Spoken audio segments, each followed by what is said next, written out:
Hello, good afternoon. My name is Anthony Wick, and I am a future nurse practitioner.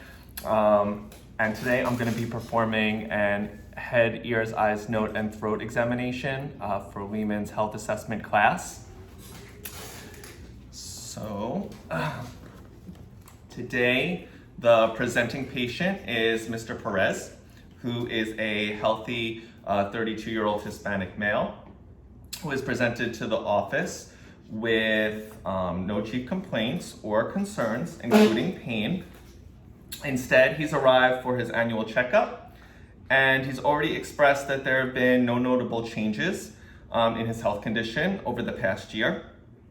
So his prior medical history includes exercise-induced asthma, which he was diagnosed with at approximately 10 years old.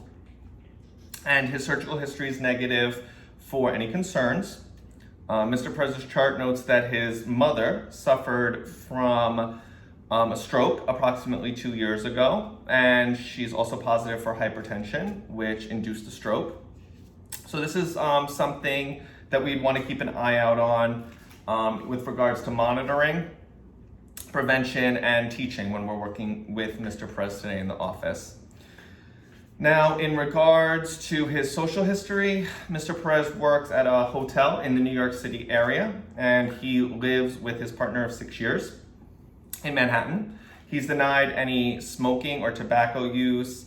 He reports occasionally consuming alcoholic beverages and approximately 1 to 2 beers per month. And Mr. Perez is up to date with all his current immunizations. Pardon me. He denies allergies, including seasonal, and his current medication regimen only includes his albuterol inhaler, which he's using as needed. And he's already reported to me that his most recent use was over 2 months ago, and that he stated that it had provided adequate relief for his medication. Now, prior to this filming, a review of the entire body systems were completed with Mr. Perez, and no apparent problems were found. So concerning the objective portion of the examination today, before my arrival in the room, Mr. Perez's vitals were assessed. The body metrics were also assessed by one of the staff members. And his blood pressure was 118/76. His heart rate was 84. His temperature was 37 degrees Celsius. And his oxygen saturation was 99%. His current weight is 153 pounds, and his height is 5'8". So assessment-wise, I'm gonna presume that this is a normal, healthy, functioning young man. And so the goal today will be to perform a skin, head, eyes, ears, nose, and throat exam for Mr. Perez. And I'm also gonna be making sure that I provide patient education along the way and promoting positive health maintenance during this entire visit. All right, so we're first going to start with the skin, and I'm gonna be inspecting the skin for any color, pigmentation changes, and or lesions of any sort. So I'm gonna start doing that.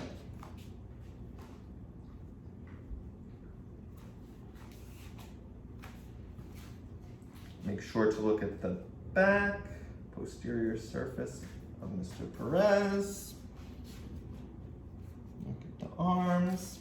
And I'm just gonna ask that you turn your towards me for just a moment, just so I can get a better visual of your face, your neck region, and your anterior chest.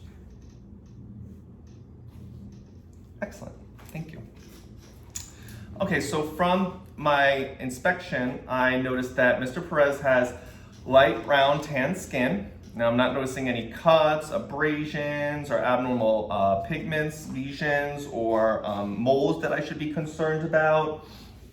I'm also not seeing any rashes, petechiae, or ecchymosis, which is like a modeling of the skin. I do, however, see 2 tattoos. So one is here in the posterior neck region, and the other is going to be on his left wrist. But there are no widespread color changes apparent that I should be concerned with. So like if I saw something like blue coloring, that could be something severe like cyanosis. And red coloring, I could think of something like infection or inflammation, and if it was a yellowing sort of hue to the skin, it might indicate something like a liver disease, and the yellow coloring of the skin is known as jaundice. So I'm not seeing any issues with the vascularity like edema, which could indicate a circulatory problem, and there's also no bruises present, which is good. Now, in regards to the moles, growths, or lesions, if I had seen any, I would note their color, their elevation, their pattern, shape, size, location, distribution, and if there was any exudate present. So I could use the mnemonic, the ABCDE, which we learned in class. Now that stands for asymmetry, color variation, diameter greater than 6 millimeters, or elevation. So I would be concerned if there were symptoms such as like a burning or itching or bruising that was with any of those growths. And so I'm gonna make sure that I ask about those symptoms if they're present, and possibly recommend a dermatology consult if any of those were there. So then next, I'm gonna be palpating his skin with the, I'm gonna do this bilaterally with the dorsa of my hands and assessing both the moisture and the temperature of the skin.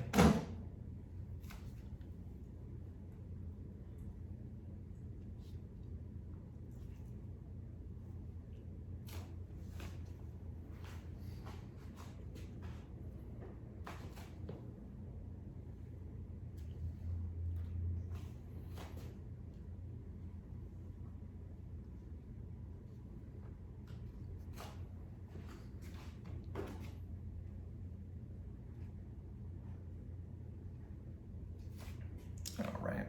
So after palpating his skin, I'm noticing that it was warm, dry, it's smooth, and it's firm with uniform distribution. So next, I'm going to assess for the turgor and mobility of his skin. And I'm going to just pinch a fold of his skin on his anterior chest, right under the clavicle, and see if edema is present. So let's do this. Perfect. All right, so now if edema was present, the mobility would be decreased. And if there's poor turgor, which is the skin's return to its baseline form, it could indicate a condition such as dehydration. But as you can see, neither of that is present. His skin was easily pinched. It returned to its baseline form quickly, so I would conclude that his skin turgor and mobility both appear normal. Now next, we're gonna focus on the patient's nail beds and inspecting and palpating both. So when I begin inspecting, I'm gonna be noticing the shape and the contour and the consistency and the color. So let's just look here. Wonderful. I'm gonna look on this side. Just to assess this, the nails. Excellent. So Mr. Perez's nail beds, they appear slightly curved, which is normal. And they're smooth, which is good. And they're uniform in thickness. And his nail plate is pink underneath, and so there's no indication of cyanosis or any marked pallor. And something I'd also be concerned with are something called Bu's lines, and those are transverse ridges. They can concur with any sort of trauma, but I didn't notice any of that on your nail beds. So now, to test for capillary refill and peripheral circulation, I'm going to depress the nail edge so that they blanch, and then I'm going to release them.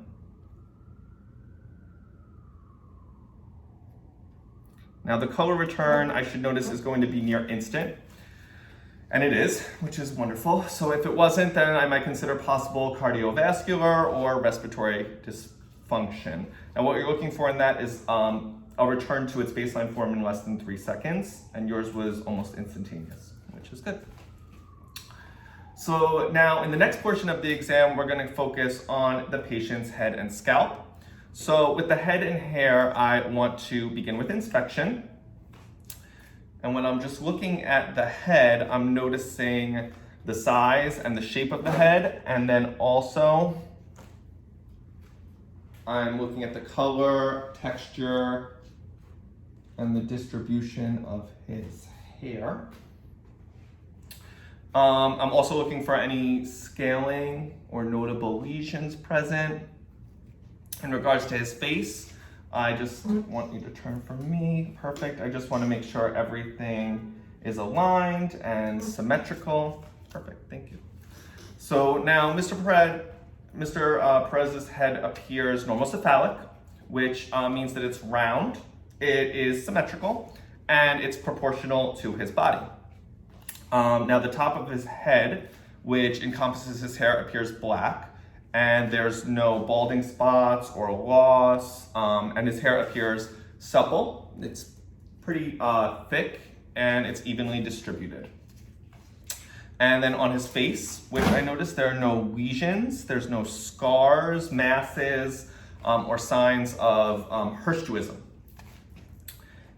which is abnormal hair growth. And so his expression is appropriate to his reported mood today in the office, which was assessed when he arrived. He told me that he felt good. And there's symmetry within his eyebrows, his eyes, his nose, and his mouth. I'm also not noticing any jaw type of clenching here, or tics or excessive blinking. And now if I had seen any of what I was talking about, or I had seen asymmetry with any of his facial features, I might be thinking about considering a past stroke or an issue relating to cranial nerve damage, which could indicate Bell's palsy. That's cranial nerve 7. But Mr. Perez here looks fine and very nice and healthy. So next I'm gonna begin palpating the scalp, and I'm searching for any masses or tenderness in the area. And then while I'm doing this, I'm also gonna be noting the texture of his hair. Perfect.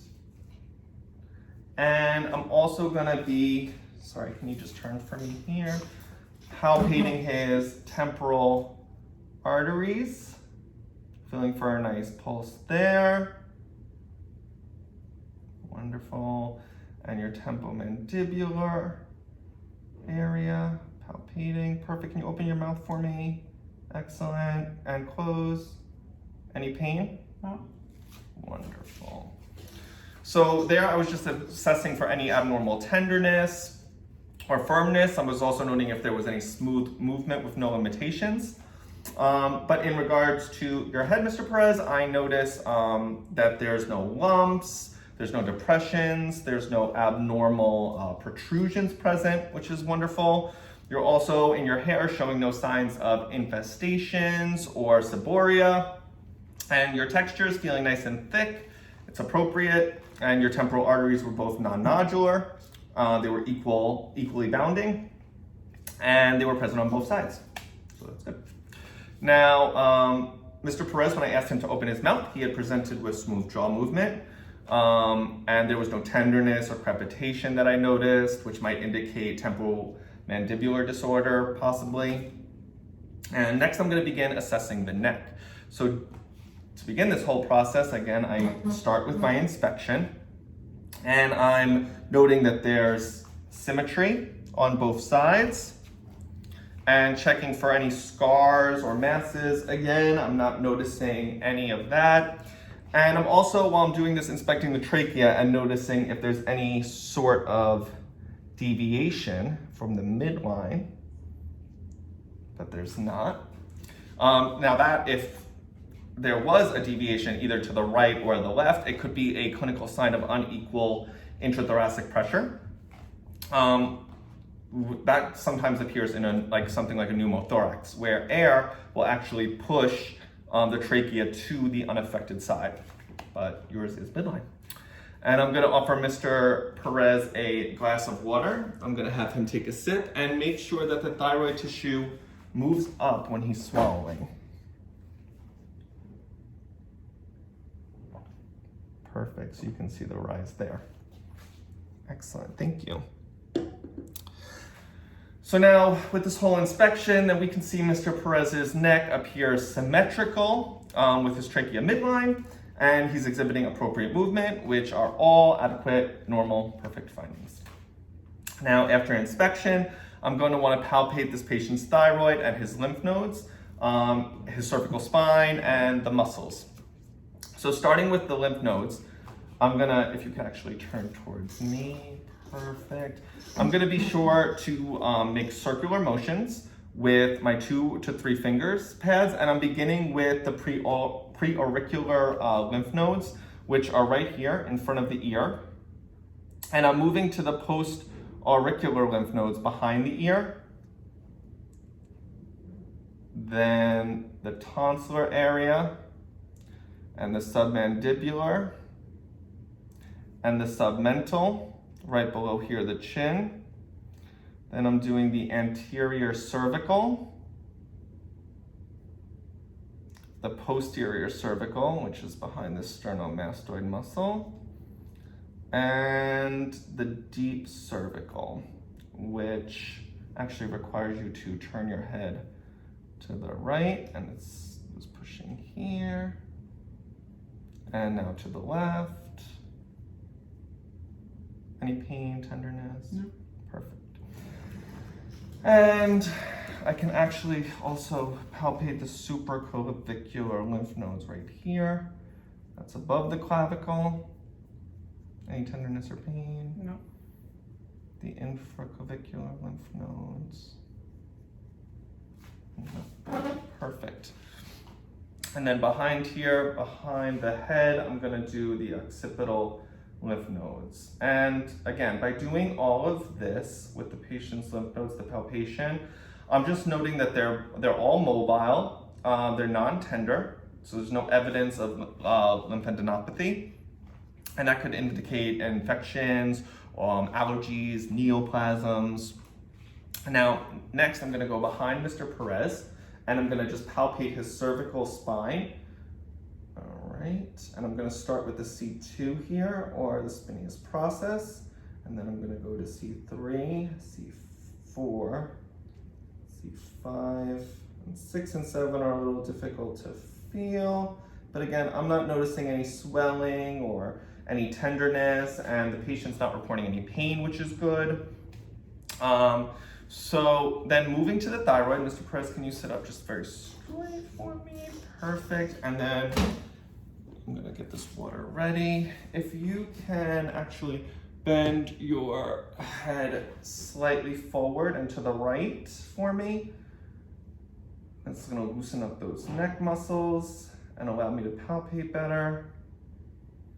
All right, and can you just repeat the process on the left-hand side for me? Perfect. And I'm not feeling any abnormalities. And if you can just take a sip of water again, I'm just gonna make sure that my fingers move up as the patient swallows. Wonderful. So that's indicating appropriate mobility there. Excellent, thank you. Now normally, and like in Mr. Perez's case, I'm really unable to palpate the normal adult thyroid. But it's still going to be important to check for enlargement and consistency and its symmetry, because you're going to want to notice any abnormalities like a goiter or a mass or immobility, and that could indicate a thyroid problem. So we don't want any of that. It could be like a hyperthyroidism, hypothyroidism. It could even be something bad like a neoplastic cancer. But however, like I said before, in this case, you don't have any of these abnormalities, which is good. Okay, so lastly, I'm gonna finish this neck assessment by checking the patient's range of motion. And I'm just, Mr. Perez, can you follow my instruction and just touch your chin to your chest? And then turn your head right and left to touch each other, the shoulder. You don't need to elevate your shoulders perfectly. And then extend the head backwards for me. Excellent. And now when the neck, thank you. When the neck is able to move like his is, you can tell that there's supple motion. It was smooth, it was controlled, and there's no limitations involved here. Now, if there was any of those limitations, I might suspect an inflammatory condition such as cervical arthritis. But Nope, you moved it good.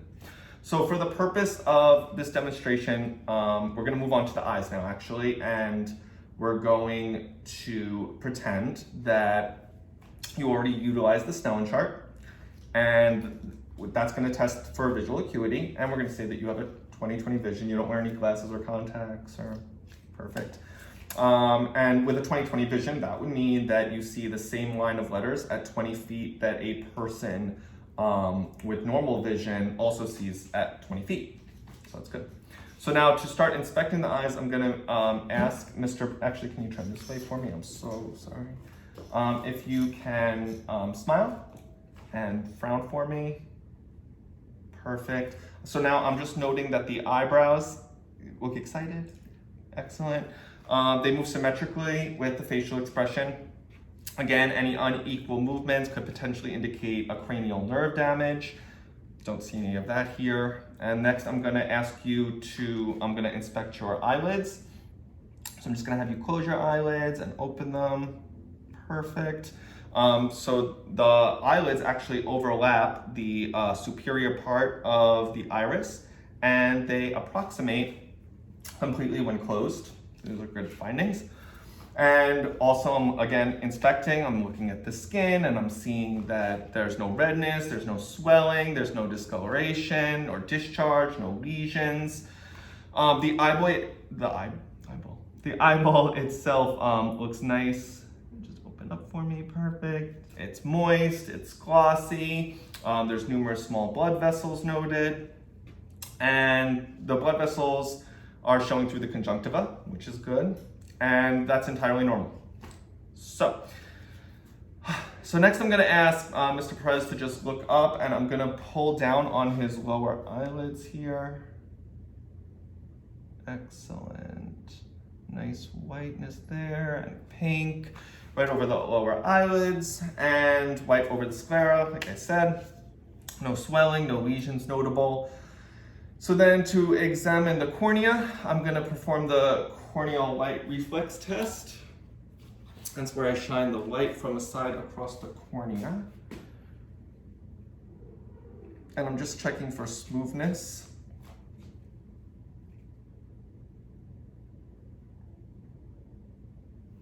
Perfect. Nice and smooth. And that's nice. There's no opacities that were notable in the cornea. And the iris, as you can see, or I could see, appears normal, and it has a round, regular shape, and it's even, and the coloration is normal, and then the pupils actually appear round, regular, and are equal in size. So next, I'm going to perform a visual field screening, which tests for peripheral field loss. And so here, I just gonna position myself at eye level with the patient, and then I'm going to ask that Mr. Perez, you cover your left eye, and I'm going to close my right eye, and then I'm gonna ask you to repeat, to look straight at me, please, and then I'm going to ask you to just put your finger, or tell me what I'm saying. Tell me what fingers I'm holding up, sorry. 2, 1, 2, 1, 1, 2, 2. Perfect, thank you. And so, then we're also gonna check for the, for extraocular eye movements. So I'm gonna just ask that you look straight at me and follow my fingers, my hand with your eyes, the fingers. Excellent.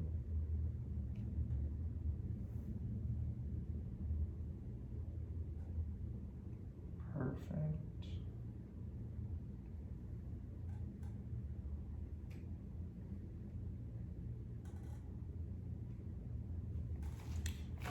Wonderful. So I just did the 6 cardinal directions of gaze. Now that would elicit if there was any sort of muscle weakness present, which I didn't see any. I didn't see any nystagmus, which could indicate multiple sclerosis or even a brain lesion. So next I'm going to just perform the convergence test. I'm going to ask you that you follow my finger with your eyes. Wonderful. Look out into the distance. Look back at my finger. Wonderful. Excellent. So I saw his eyes converge, and now if I didn't, that could indicate something like midbrain dysfunction. Next, I'm going to use my light again here. I'm going to start checking for direct and consensual pupillary light. Now first, when I shine my light on the corresponding eye, I should notice constriction, which is the direct eye reflex, and then I'm going to shine it again, and I should notice constriction on the opposite side. So let's do that. Constrict, perfect. And the opposite side constricts. Nice constriction. And again, the opposite side goes. Excellent. So this is really just testing that his ocular motor nerve is intact, which it is, and Mr. Perez has no monocular blindness. So now I'm actually going to perform an eye exam. So I just need you to look at me straight. I'm gonna, Alexa, turn off all living room lights. A few things share the name all living room lights. Which one did you want? Alexa, all lights off. Okay, so perfect. And I'm just gonna turn off my kitchen lights here. Alexa, kitchen lights off. I think that's the best that we're gonna do. So I'm gonna position myself here. Now I'm looking at his right side, so I'm gonna use my right side. I'm gonna notice the red reflex when shining the light. I got it. And I'm gonna move in. Sorry.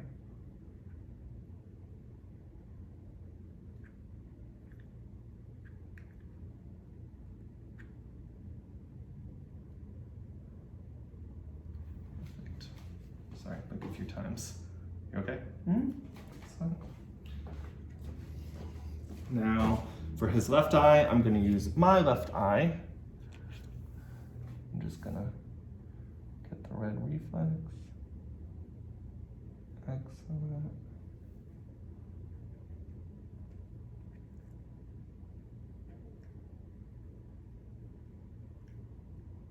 Nice. Perfect. Thank you. So when I was doing that, I saw that the optic disc in both eyes was pink. Fuzzy, small, it's symmetrical. No edema was present, no exudates, there was no hemorrhaging or masses that were noted in the fovea or the retina or the macula. So next, we're going to move on to your ear. And I'm just gonna first inspect both auricles. All right, and I'm noticing the symmetry of them. I'm gonna stand in front of you for a sec, I'm sorry. Perfect, so both are symmetrical. There's no lesions or any sort of nodules present. Now, they're both midline with the patient, and they're both equal in size bilaterally. No swelling, redness, or any sort of thickening noted. And so I'm not seeing any lumps or discharge, and the skin looks clean, it looks dry and intact. So I'm gonna palpate both of the auricles and also the tragus and the mastoid process behind the ear. So there we go.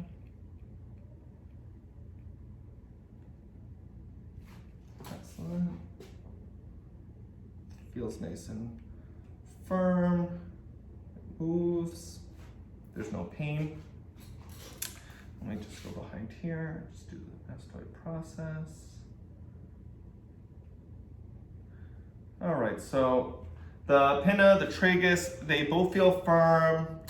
Again, movement, no pain. So with the mastoid process behind the auricle here, if there was any sort of pain when I was palpating, I might suspect something like otitis externa. If there was pain when doing, if there was pain when I did the tragus, or when I pulled on the tragus, then it would be something more along the lines of pain, external otitis media. And then if there was pain when I did the mastoid, it would be something like mastoiditis and inflammation. All right, so next I'm gonna perform the whisper test, and that's gonna be assessing for his hearing acuity. And then I'm gonna have Mr. Perez cover his right ear with his hand, and I'm gonna ask him to repeat after me. I just make sure I stand 2 feet back, and I take a deep breath. 99. 76. 76. Golf ball. Golf ball. Perfect. And now if you could cover your other ear for me. 99. 99. 32. 32.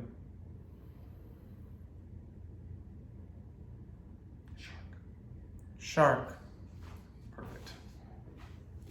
So Mr. Perez hears both from both ears bilaterally well, and then I'm going to use my tuning fork here to perform the Rin and Weber assessments. So with the Rin test, it's going to be used to evaluate loss of hearing in one ear, and then compare the perception of sounds transmitted by air conduction to those compared to like bone conduction through the mastoid. So Mr. Perez, just let me know which sound is louder, 1 or 2. 1. Perfect. This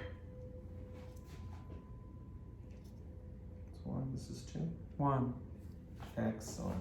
Now, if there was conductive hearing loss there, I would have seen that the bone conduction, which was number 2 on both cases, was greater than air conduction. But with Mr. Perez, it is not, which is correct. So then we're going to move on to the Weber test, which is another way to actually evaluate conductive and sensorineural hearing loss. So I'm just going to tap on my ear. I'm going to place this right in the middle, the vibrating tuning fork, and it's on the vertex equally apart.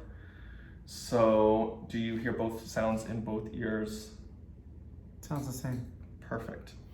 And so with the vibrations, there will be conducted through the skull. And so then those would reach the cochlea. And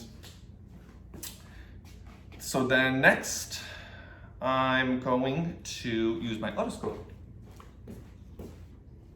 I have one that actually is both for your eyes and ears.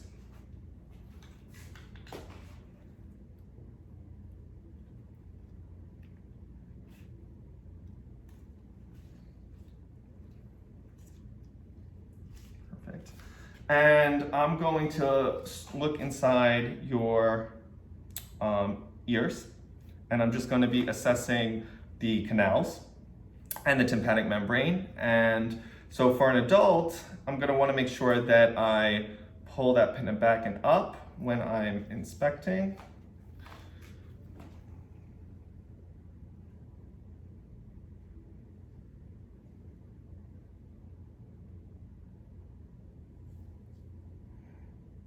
Sorry, just getting a good look.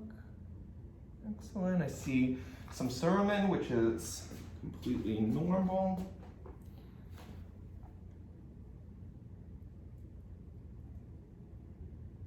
Excellent. Tympanic membrane looks wonderful. It actually appears, his tympanic membrane appears intact. pearly gray. There's no perforations. Now, if I saw yellow or red coloring, which I did not, or perhaps a bulging drum, I might actually be concerned. I could suspect otitis media. Or something like a drum rupture, that could be from increased pressure or trauma into the area. So now moving on to the patient's nose, I'm first again gonna start with inspection, and I'm gonna make sure that it's again symmetrical. Front, it's symmetrical. There's no lesions present. And then with palpation, I'm just gonna test the patency of each nair. Any pain? No. Perfect. Any pain? No. Wonderful. So that's just gonna test to see if there's any obstructions. And I want to also palpate the frontal and maxillary sinuses. Pain? No. Pain? No. Perfect. So the patient reported there's no pain or tenderness. That's good. Moving on, I'm just gonna use my otoscope here and change my head to examine the patient's internal nose. Let's do that. Can you just turn to this side for me? I'm just gonna examine from this I'm gonna be able to see the inferior and middle turbinates. I'm just gonna, sorry.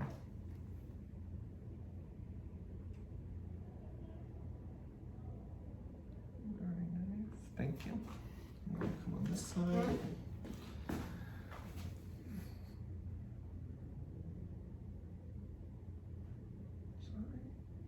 Excellent.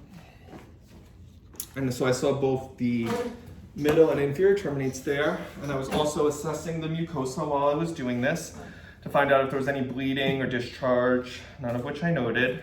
So if I had seen something like that, that could be like a symptom like rhinitis, could indicate allergies, even seasonal. All right, so after examination, I can say clearly that the nasal cavity itself was intact. It was blush, and there was no perforation, no bleeding, and the bleeding is known as epistaxis in medical terms, but there was none, and there was no exudate or swelling present, which is good.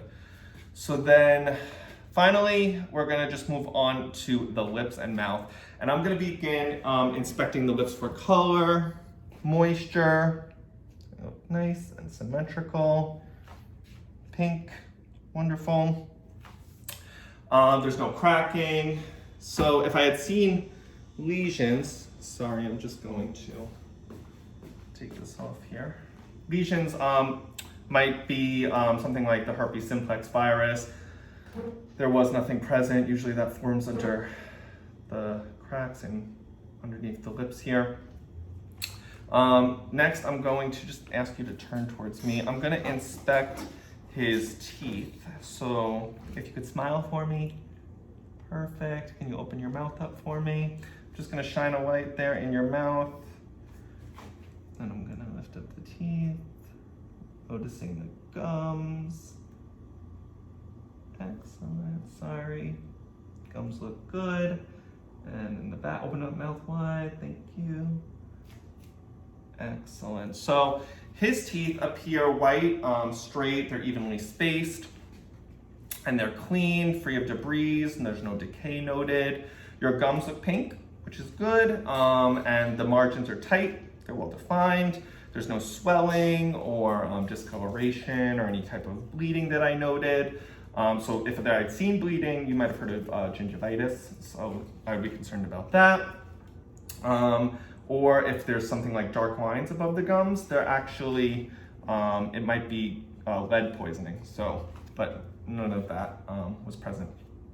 And so next I'm gonna examine his tongue and the buccal mucosa. And I wanna notice that the tongue color is pink. So let's just check that. Seems to got your tongue for me. All right. So there's plenty of fissures here on his tongue, but it does look pink. Can you move your tongue to the left-hand side for me? I'm just gonna pull down here. And now I'm just checking for any sort of lesions or masses. I don't see any. If you could pull, thank you, no lesions. No masses. Wonderful. And under, up, lift up. Perfect. Your frenulum's completely normal. Wonderful. So everything looked pink, smooth, moist. And again, with that tongue, I was looking at the sides. I was just making sure, and also underneath, I'm just making sure that there was none of those lesions that could indicate oral cancer. And then moving towards his throat, I'm going to look and make sure that the uvula goes up when you say ah. Ah. There you go. Perfect. That hard palate is nice. Thank you. And the soft palate, all right, is nice and pink. So everything, the uvula and the soft palate, they both rise in the midline when he said ah. And then I also was inspecting his tonsils there in the back for erythema or any enlargement or exudate. And so if I had to rate your tonsils, they'd actually be 1, which means that they are visible. And I didn't see any enlargement present, which is perfect. Now, if I had seen an acute infection like tonsillitis or any sort of infection, maybe a viral or bacterial, they might appear bright red or swollen, and they may have exudate. So like large white patches would appear in something like mononucleosis. But again, you seem like a healthy young man, and I just want to say thank you for being part of my head, ears, eyes, nose, and throat exam. Did you have any questions for me today? No. Perfect. And I guess I will be seeing you on our next assessment, which is respiratory. Thank you.